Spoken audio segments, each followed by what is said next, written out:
नमस्ते दर्शकों, आप अगर नए हमारे चैनल पे आए हैं तो प्लीज हमारे चैनल को सब्सक्राइब करें और बेल आइकॉन दबाएं ताकि आप एस्ट्रोलॉजिकल फैक्ट से और स्पिरिचुअल इंफॉर्मेशन से अपडेटेड रहें, आपको वो हमारी वीडियोस मिलते रहें।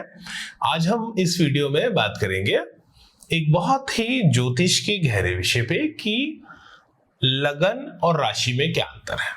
ठीक, means what is the difference between ascendant and moonshine. देखिए, भारतीय ज्योतिष में, वैदिक ज्योतिष में कुंडली के दो सबसे इंपॉर्टेंट पार्ट होते हैं। ओवरऑल वैसे कोई भी किसी इंसान के जीवन को, किसी इंसान की पर्सनैलिटी को ओवरऑल उसका हॉरोस्कोप मिलके बनाता है। उसमें बहुत सारे कॉम्बिनेशन प्रोपोजिशन होते हैं, लेकिन उसमें जो अटमोस्ट इंपॉर्टेंट दो फैक्टर होते हैं जो कोई भी ज्योतिष सबसे पहले प्रमुखतः उस चीज को देखता है, वो एक है उसका लगन, ठीक, दूसरी है उसकी राशि। तो जैसे कई बार आप सुनते हैं मेष राशि के जातक ऐसे होते हैं, या जैसे एक हम अभी वीडियो आपने देखा हर राशि के बारे में हम बता रहे हैं कि इस राशि का व्यक्ति कैसा होता है, तो उसमें वो मेष राशि के बारे में बता रहे हैं या मेष लगन के बारे में बता रहे हैं। तो अगर किसी की मेष लगन है तो भी वो उसमें एट्रीब्यूट्स आएंगे, मेष राशि है तो भी उसमें वो कैरेक्टरिस्टिक्स आएंगे। परंतु इस वीडियो में मैं आपको ये बताना चाहता हूँ कि अंतर क्या है लगन में और राशि में, दोनों में मूलतः अंतर क्या है, डिफरेंस क्या है। तो देखिए, पहला डिफरेंस तो यह है कि जो लगन है वो आपके फिजिकल स्ट्रक्चर को, आपके शरीर को दर्शाता है।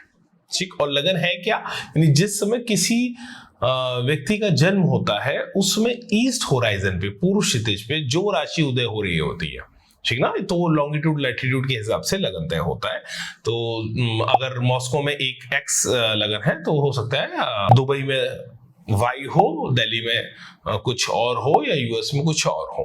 तो ईस्ट होराइजन पे उस पर्टिकुलर टाइम पे, उस पर्टिकुलर लॉन्गिट्यूड लैटिट्यूड से अगर हम देखते हैं पृथ्वी से आकाश की ओर, तो कौन सा ईस्ट होराइजन पे कौन सा राशि उदय हो रही होती है वो लगन होता है। और बड़ा इंपॉर्टेंट फैक्टर होता है, वहां से जो एनर्जी इंसान को मिलती है वो उसकी तो फिजिकल एनर्जी को रिप्रेजेंट करती है, उसकी जो भौतिक ऊर्जा है, उसकी जो शारीरिक बनावट है, और वो एक इंजन की तरह काम करता है। उस कुंडली का आप उसको एक इंजन भी मान सकते हैं।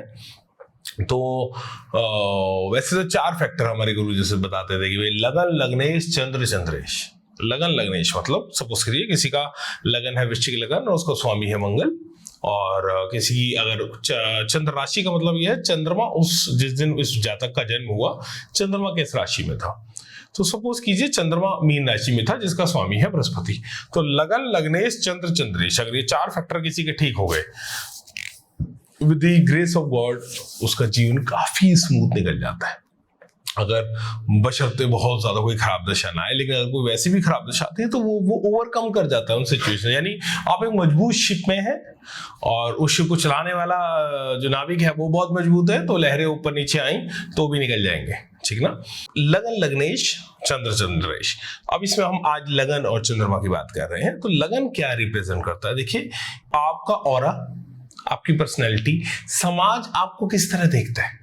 बहुत कम समाज में जो लोग हैं, आपके आसपास जो लोग हैं, वो आपके मन को समझ पाते हैं, लेकिन आपकी फिजिकल आपकी पर्सनैलिटी कैसी है, नॉट ओनली फिजिकल पर्सनैलिटी, लेकिन आपके जो एक्शंस हैं वो भी बहुत हद तक आपका लगन डिसाइड करता है।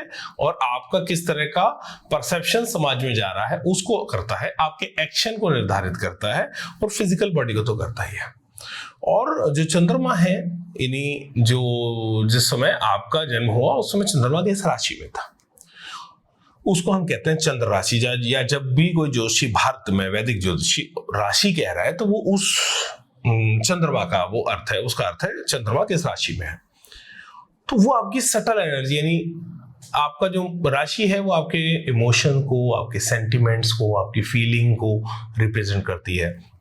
अपनी इस लाइफ में आपने जो भी एक्सपीरियंस कर रहे हैं उससे क्या आपका किस तरह उस एक्सपीरियंस को ले रहे हैं, क्या आपका माइंडसेट बन रहा है, क्या आपका बिलीफ सिस्टम बन रहा है, या पीछे जन्म से भी अगर आप प्रारब्ध में कुछ लेके आए हैं। सपोज कीजिए किसी के चंद्र केतु की युति है, चंद्रमा प्रभावित है किसी तरह से, तो वो उसकी सटल एनर्जी को, उसके इमोशन को, सेंटिमेंट को, डिटैचमेंट से प्रभावित करेगा कि वो कहीं से बिलोंग नहीं कर पाता, वो डिटैच्ड रहता है, या उसका मन उछट जाता है, या मन में पीड़ा है।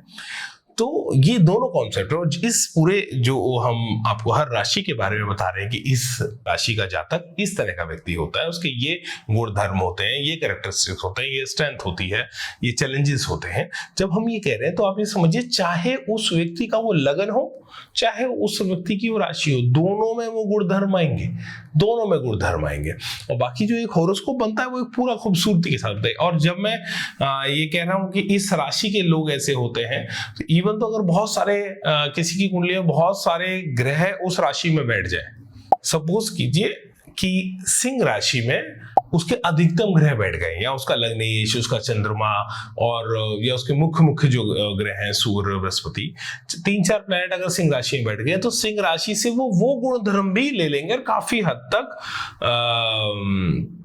सिंह राशि, चाहे वो मीन लगन की कुंडली भी होगी ना, उसमें कुछ सिंह राशि का अंश, वो लीडरशिप स्किल्स, वो जिद, वो गो गेटर एटीट्यूड जरूर आ जाएगा यदि किसी एक पर्टिकुलर राशि में बहुत ज्यादा प्लैनेट बैठ गए। तो राशियों का प्रभाव बहुत ज्यादा आपके जीवन में होता है, और उसमें भी सबसे ज्यादा जो आपके लगन में जो राशि पड़ रही है उसका, और जो आपके चंद्रमा है उसका।